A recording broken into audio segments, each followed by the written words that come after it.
Welcome to Warehousing Unboxed, an IWLA podcast. I'm JC, Jay Capron, Director of Strategic Initiatives here at IWLA, and we have a great show for you today. The title is The Great Workforce Reckoning, How Demographic Shifts Are Redefining Expectations. We're going to speak with Dan Salazar, Senior Vice President, Sales and Partnerships with Logiwa.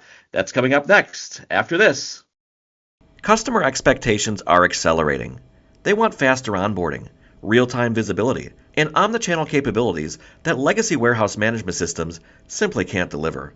Whether you're wrestling with legacy systems or with spreadsheets, forward-thinking 3PLs are winning new business with Logiwa I/O, the WMS designed specifically for warehouse-based 3PL operations. Enjoy location-based multi-tenant optimization, lightning-fast consumer onboarding in days, not months, AI-driven efficiency that unlocks your growth regardless of staffing levels.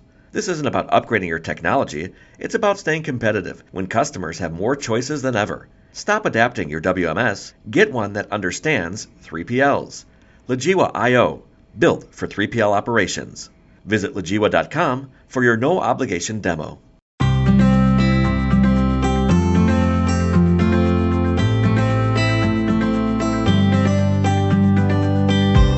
Welcome to Warehousing Unboxed, an IWLA podcast. Today's topic is the Great Workforce Reckoning, how demographic shifts are redefining expectations.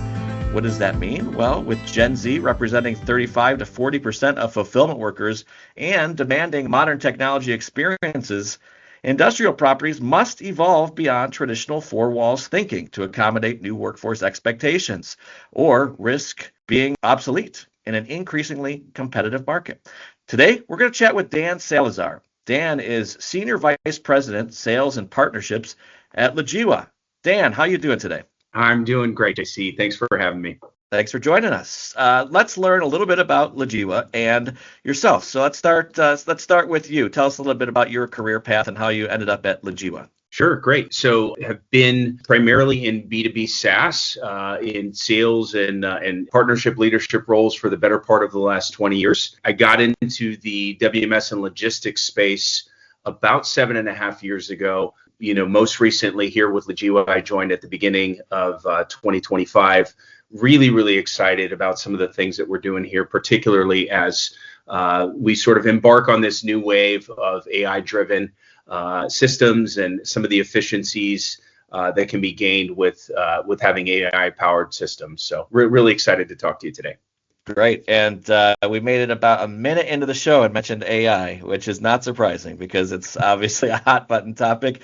And it's been part of all of our educational events throughout the year. Our members want to know about it, but they also want to know how they can use AI at their warehouse, right? And there's times where you go sit through an hour-long presentation about AI and you think, wow, that's great, but I can't use any of that, right? So hopefully we can touch on something today that our warehouse owners who are listening to this are going to be able to connect with a bit. So tell us about Logiwa now. So you joined in 2015 or 2025, just brand new here. So coming up on a year. Tell us about your organization. Yeah, absolutely. So Logiwa has actually been around since kind of the early 2000s. Our founder was really focused on the implementation of what I would call kind of legacy tier one solutions. One of the problems and challenges that he saw was really around the ability to stand up these solutions in a reasonable amount of time and how much configuration versus customization was needed. And so he founded Logiwa in kind of what I would call kind of like the late 2015s into just prior to 2020, really with a focus on what is a very fast growing segment, which is really the high volume 3PLs that are geared at handling high volume e-commerce and D2C brands. And so we built the system with those needs in mind to really start to help those businesses capture that portion of the market. So today's topic, it's kind of sounds scary, the great workforce reckoning. But workforce is on everyone's mind. I've joined IWA. I'm at about a year too, which is kind of cool. But I have a background in both radio, and I worked for a paper company prior to this with doing communications, government affairs, and marketing. But I remember the same conversations that we were having. I'm hearing in the warehouse industry too. Is this workforce problem we have in this country, and everyone's trying to find answers, right? So we have a demographic shift. Maybe you could touch on the actual shift, what you're seeing, and how that you're seeing that workforce expectations are changing. So what are people expecting out of their experience as they join the workforce? Tell us a little bit about the shift. Sure. Most of the folks in the 3PL industry, like a lot of businesses, their largest expense, or if it's not number one, it's certainly number two, is labor, right? Mm-hmm. Making sure that you have not just enough people, but making sure that you have the right people inside of the building in order for you to be able to manage and hopefully grow your operation.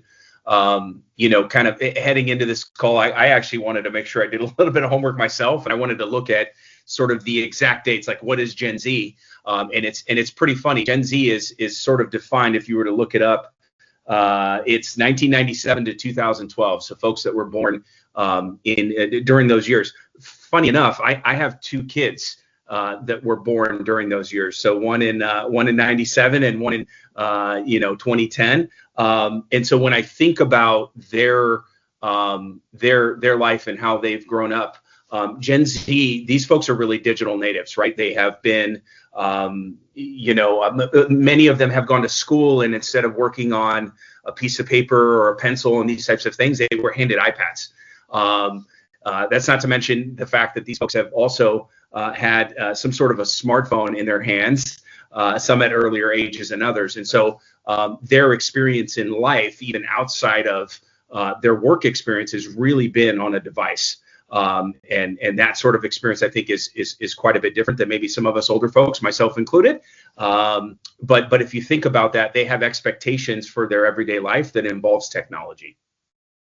There's no doubt about that, and there's no video to this podcast, but I'm taking notes on my paper here, my notepad, and my son makes fun of me for that, and he's Gen Z, so I totally get what you're saying. Is that that's the digital? They just were born into a digital world, right? So when they enter the workforce, they expect to be immersed in technology, right? That's what they're used to.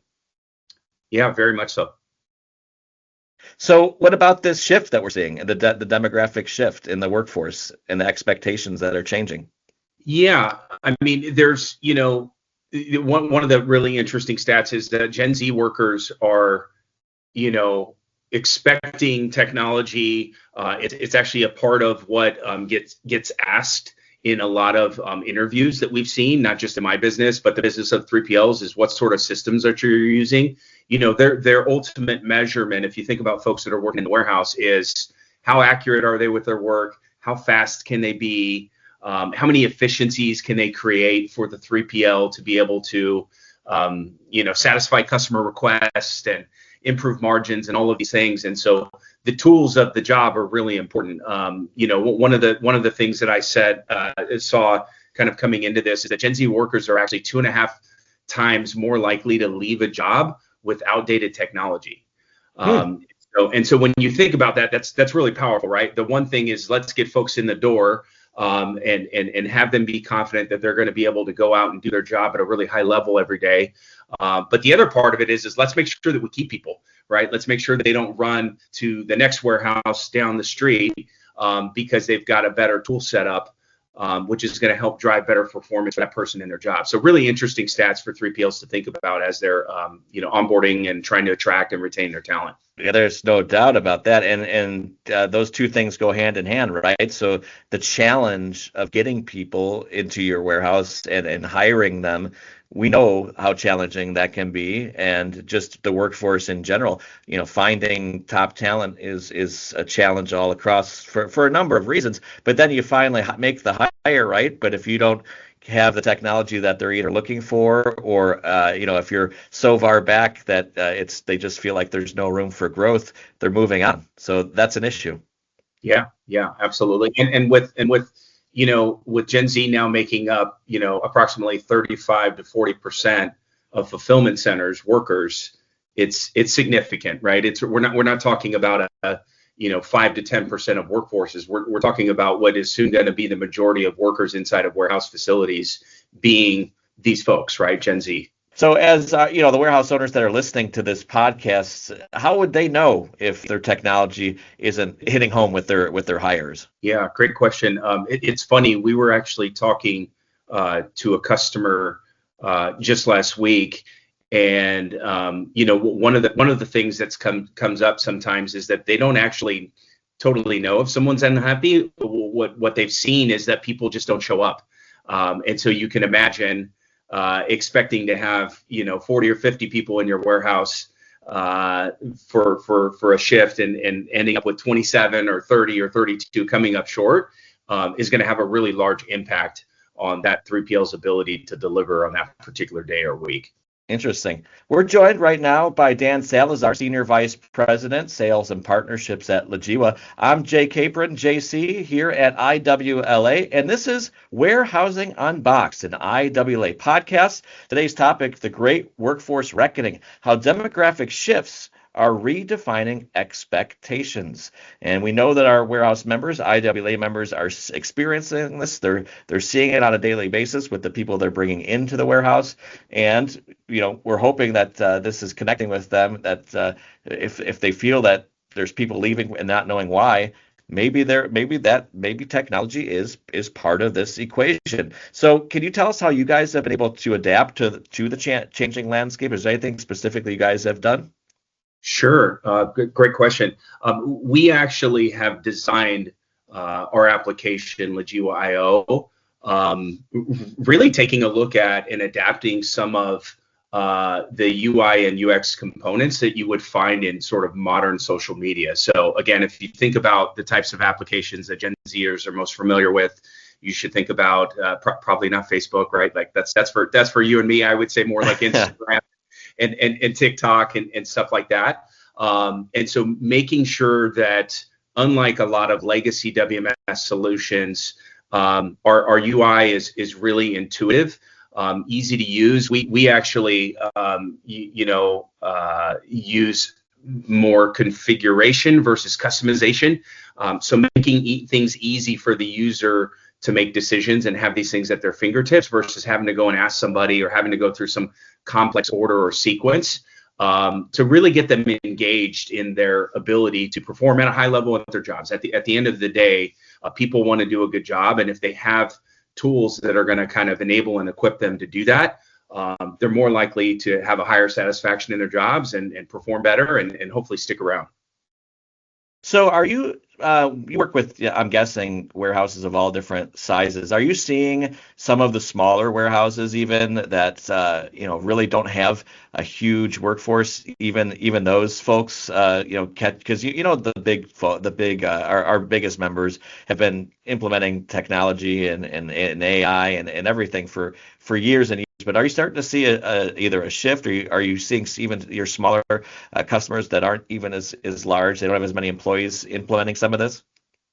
Yeah, absolutely. I would say there's a pretty big gap in what I would call kind of legacy solutions versus what we deploy to our customer base. And so a lot of that gets addressed with making things more efficient in the warehouse. Every software provider, that's kind of a core job, is to be able to do that. For some of these smaller 3PLs, to your point, they may not have the budget or the ability to go out and hire 10 more pickers or set up 15 more packing stations. And so what are some of the things that we can do to help them create efficiencies by leveraging our software? These are things that are front and center in our mind at all times. So do you have any tips or advice for our warehouse owners out there who are listening to how they can connect with Gen Z? I mean, you mentioned obviously your platform has you're using more recent or the younger generation's social media with TikTok and whatnot. But is there anything that any advice you can give to our warehouse members, how they can connect with Gen Z? Yeah, and I would say this is not just for Gen Z, but also for their customers. Um, I think it's important to be strategic about the decisions you make in your technology stack across the business. WMS is certainly a core operating system, but I think it's important to just really acknowledge that the job is it's just more than technology, right? You're trying to create an environment where employees feel empowered and value. And again, at the end of the day, people want to come in and do a good job every day, and they want to know that they can be successful in their job. And that drives engagement, which I think is really important, regardless of your position. Separately, and speaking a little bit about on the customer side, like 3PLs want to win, and 3PLs, in order to win, need to create differentiation from the business down the street or the business 10 blocks away. And technology is a way in which many 3PLs, small, medium, and large, are starting to create differentiation in their offerings. And I think that's a really important thing that we focus on beyond the workers. Is like, how do we help 3PLs go out and win and retain their customers, which is something front and center for us. That's Dan Salazar. He's Senior Vice President, Sales and Partnerships at Logiwa. I'm Jay Capron, JC, Director of Strategic Initiatives at IWLA, and this is Warehousing Unboxed, an IWLA podcast. We've been talking about the great workforce reckoning, how demographic shifts are redefining expectations. And we're almost out of time. We're getting ready to wrap things up, but is there anything else you'd like to add as we get ready to close out? Yeah, I think it's just really important that 3PLs understand that their workers are really the people that make the business go, and so putting the right tools in their hands to help them be successful is important. I know I've said that a bunch. I think embracing an AI-driven solution that really gives that business the ability to kind of simplify complex tasks is going to help them boost efficiency. So again, it helps with the workers that are inside the warehouse, but it's also going to help them to deliver for their customers. And at the end of the day, speed is kind of front and center, right? So how quickly can we onboard our employees and team members? How quickly can we onboard a new brand that we're trying to win business from and start doing fulfillment for, right? Like these things here at Logiwa, we think are all kind of front and center. And so I would say the worker experience and the customer experience from our perspective kind of go hand in hand. And so those are the things that we think about in the solutions that we design and provide to market. And before we wrap up, just want to touch on one last thing that you just had mentioned. When it comes to AI, and when you are talking to customers about your use of AI, is there any apprehension? I mean, is there any apprehension about security? And what do you tell your customers about that? I haven't personally felt any apprehension about security. I think the thing that we've seen is that AI can be this very sort of murky, nebulous thing. And so I think a lot of businesses can probably benefit from sort of defining what they mean by AI.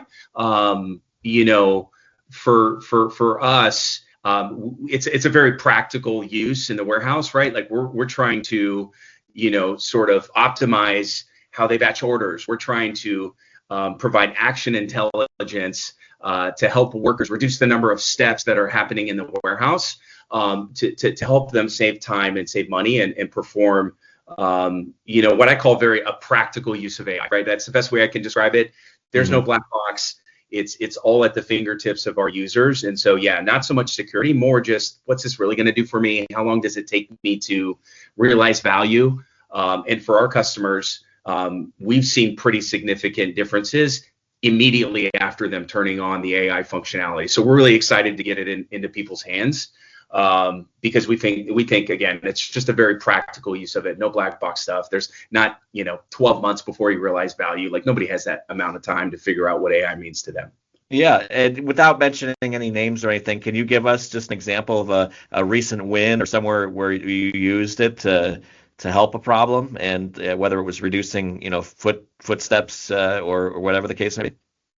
Sure. Yeah. So actually, one of our larger customers, after implementing AI, saw a 15% improvement in their pick rate, which is pretty significant. Ultimately the outcome there was that they were getting 10 cents in savings per unit, which is actually scaling up across their network. So again, large operation with multiple facilities that has seen pretty significant gains almost instantly after implementing AI.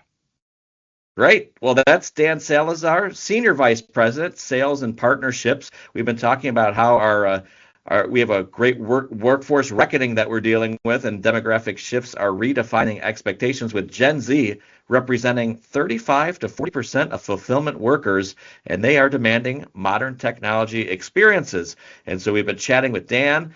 We are out of time for today, so I do appreciate you stopping by and joining us for Warehousing Unboxed. Thanks, Dan. Thanks, JC. Thanks for having me. Appreciate it. That's Dan Salazar, Senior Vice President, Sales and Partnerships with Logiwa. I'm Jay Capron, JC. This has been Warehousing Unboxed, an IWA podcast. We'll talk to you next time.